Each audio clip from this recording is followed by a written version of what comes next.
फिर से आपका बहुत बहुत हार्दिक स्वागत और अभिनंदन है हमारे चैनल पर अनुराधा हिंदी क्लासेस में। बिहार स्टेट पेपर 2 जो आपके जून में होने वाले हैं, TSSB TGT PGT की परीक्षाएं भी आपकी इसी सत्र में प्रस्तावित हैं। UP higher, UP TGT PGT और अन्य राज्यों के भी TGT PGT LT के एग्जाम होने वाले हैं। उसके तहत एक महत्वपूर्ण टॉपिक है हालावाद नकेनवाद, जिसे प्रपदवाद भी कहते हैं। उससे प्रश्नोत्तरी चल रही है। 50 लगभग 60 प्रश्नों की प्रश्नोत्तरी हो चुकी है। आज उसके आगे बढ़ते हैं। 61 नंबर के प्रश्न से हम देखते हैं और सभी प्रश्न बहुत ही महत्वपूर्ण हैं।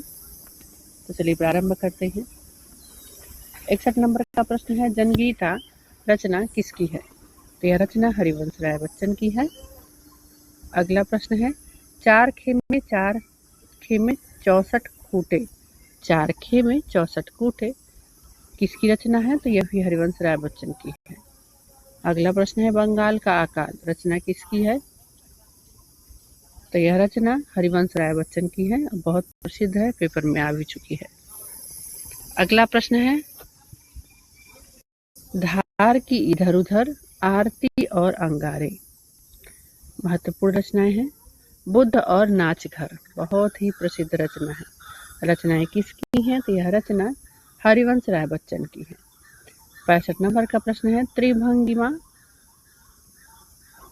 किस लेखक की रचना है? तो यह रचना हरिवंश राय बच्चन की है। अगला प्रश्न है, स्मृति यात्रा यज्ञ नाम से किसे जाना जाता है? तो इसे हरिवंश राय जी की आत्मकथा को जाना जाता है। आगे देखते हैं हम 67 नंबर का प्रश्न, बच्चन की मधुशाला, मधुबाला और मधुकलश रचनाओं पर किसका प्रभाव है? तो इस पे उमर खयाम की रुबाइयों का पूरा प्रभाव पड़ा हुआ है। 68 नंबर का प्रश्न है, कौन सा कवि हरिवंश राय बच्चन का प्रतिद्वंदी कवि माना जाता है?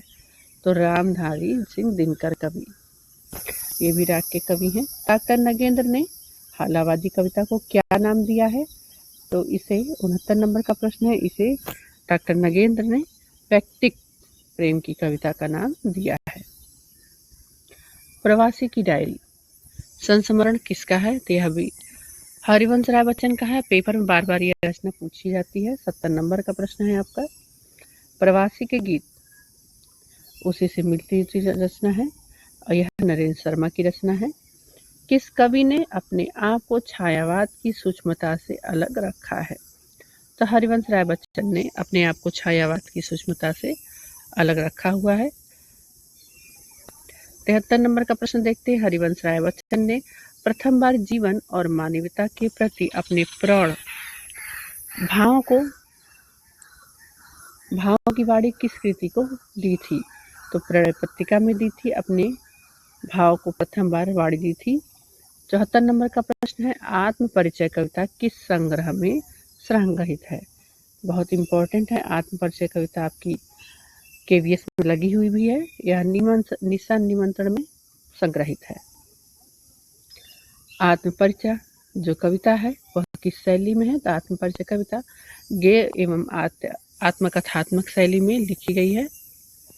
अगला है, आत्म परिचय कविता की प्रकृति क्या है? तो इसकी प्रकृति देखेंगे आप, गीत है। 77 नंबर का प्रश्न है, आत्म परिचय कविता का संकलन निशान निमंत्रण में किस वर्ष किया गया था? तो इसका संकलन निशान निमंत्रण में 1969 में किया गया था। दिन जल्दी जल्दी ढलता है की प्रकृति क्या है? तो यह भी एक गीत ही है। दिन जल्दी जल्दी ढलता है में गीत संकलित है। यह गीत किस में संकलित है? तो यह निशा निमंत्रण में ही संकलित है। सभी प्रश्न आपके हरिवंश राय बच्चन से ही हैं।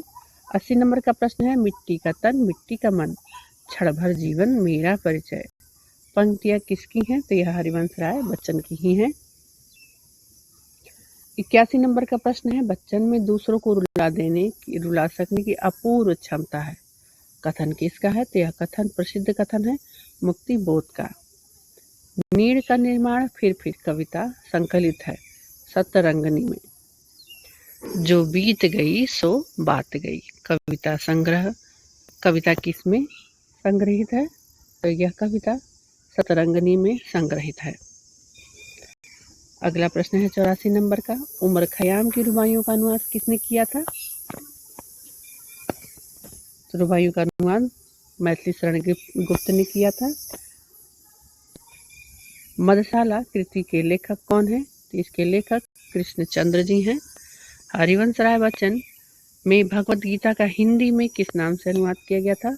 तो नागर गीता नाम से अनुवाद किया गया था। 87 नंबर का प्रश्न है, हरिवंश राय बच्चन के गीतों में आए साकी, यह इम्पोर्टेंट प्रश्न है। शब्द का क्या अर्थ है? तो साकी का अर्थ है सुंदरी जो अपने हाथों से मधुपान कराती है। जो अपने हाथों से स्त्री मधुपान कराती है उसे कहते हैं साकी। और यह प्रश्न पेपर में आ भी चुका है इस चीज का, बहुत ध्यान दीजिएगा आप। इनका काव्य उमर खयाम के काव्य की पैरोडी अर्थात व्यंग काव्य मात्र बनकर रह गया। यह कथन किसका है? तो यह कथन हरिवंश राय बच्चन के लिए है। तो इन्हीं का काव्य जो था उमर खयाम के काव्य की पैरोडी माना जाता है। 89 नंबर का प्रश्न है, क्षीण क्षुद्र क्षणभंगुर दुर्बल मानव के पास जगजीवन की समस्त आदि व्याधि की यही एक महाऔषधि है। हरिवंश राय बच्चन के इस कथन में यही शब्द का अर्थ क्या है? कौन सी चीज महाऔषधि माना गया है? तो इसे जीवन रूपी मदिरा को महाऔषधि के रूप में माना गया है। किसमें लिखा गया था? मधुशाला की भूमिका में, जिसे संबोधन नाम दिया गया में उक्त यह कथन लिखा गया है। अगला प्रश्न है 90 नंबर का, मधुकर काव्य संग्रह के लेखक कौन है? इसके लेखक भगवती चरण वर्मा जी हैं। 91 नंबर का प्रश्न है, प्रेम संगीत काव्य संग्रह किसका है? तो यह भगवती चरण वर्मा जी का है। 92 नंबर का प्रश्न है, अहमवादी व्यक्तित्व प्रधान साहित्य के रचयिता के रूप में सर्वाधिक प्रसिद्ध है? भगवती चरण वर्मा। 93 नंबर का प्रश्न है, यौवन की इस मधुशाला में प्यासों का ही स्थान प्रिय, यह पंक्ति किसकी है? तो यह पंक्ति भगवती चरण वर्मा की है, प्रेम संगीत नामक रचना से। भैंसा गाड़ी नामक प्रसिद्ध कविता किसकी है? यह प्रश्न झारखंड में पूछा जा चुका है और अन्य राज्य के टीटी पीटी में भी यह रचना पूछी गई है कि यह कविता किसकी है? तो यह कविता भगवती चरण वर्मा जी की है। नए प्रश्न आपको मिलेंगे, महत्वपूर्ण प्रश्न भी मिलेंगे, जरूर आप लिखें उसे। हिंदी में मानसलवाद के प्रवर्तक रामेश्वर शुक्ल अंचल जी हैं। मधुलिका काव्य संग्रह के लेखक कौन है? तो रामेश्वर शुक्ल अंचल जी हैं। अपराजिता काव्य संग्रह किसका है? तो यह भी अंचल जी का ही है। किरण बेला काव्य संग्रह के लेखक कौन है? तो यह इसके भी लेखक अंचल जी ही हैं, रामेश्वर शुक्ल अंचल जी। अब इनके जो काव्य संग्रह है वो पूछे जा रहे हैं। कटील, यह भी आ चुका है। लालचू नर, वर्षांत के बादल, विराम चिन्ह, बहुत ही इंपॉर्टेंट है। आदि काव्य संग्रह किसके हैं? तो यह काव्य संग्रह रामेश्वर शुक्ल अंचल जी के ही हैं। अंचल मूलतः कवि हैं, किस प्रकृति के कवि हैं? तो यह प्रेम, यौवन और सौंदर्य तीनों के कवि हैं। 101 नंबर का प्रश्न है, हरिवंश राय बच्चन के ग्राम गीतों से संबंधित संग्रह है त्रिभंगिमा, चार खेमे, 64 खूटे। नरेंद्र शर्मा के चुने हुए गीतों का संग्रह है प्रभात फेरी। प्रभात फेरी के गीतों का विषय क्या है? विध्वंसक गीत है। इसमें बेहोशवादी प्रेम गीत है, एक विध्वंस रूपी गीत है, इसमें आवाहन किया गया है।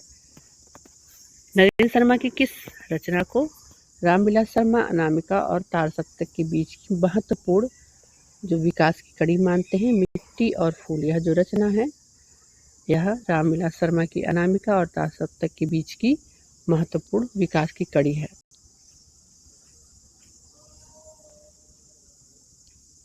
अगला प्रश्न है, भोगीवादी कवि के रूप में किसे जाना जाता है? बहुत ही इंपॉर्टेंट है, पेपर में आ भी चुका है, रामेश्वर शुक्ल अंचल जी को।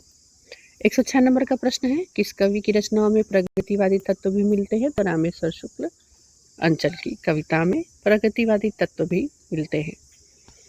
107 नंबर का प्रश्न है, रामेश्वर शुक्ल अंचल के कौन से संग्रहों में प्रगतिवादी कविताएं संग्रहित हैं? तो किरण बेला में प्रगतिवादी कविताएं संग्रहित है।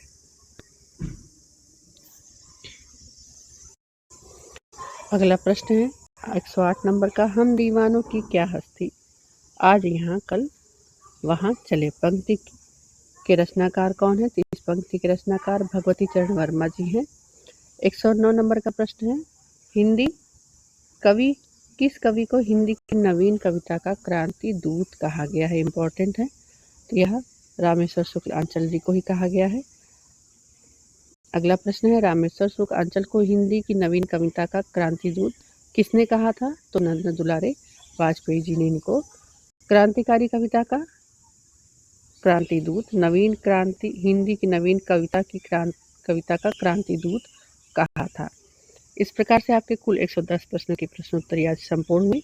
मिलते हैं नेक्स्ट वीडियो में अन्य तथ्यों के साथ, महत्वपूर्ण रचनाओं के साथ।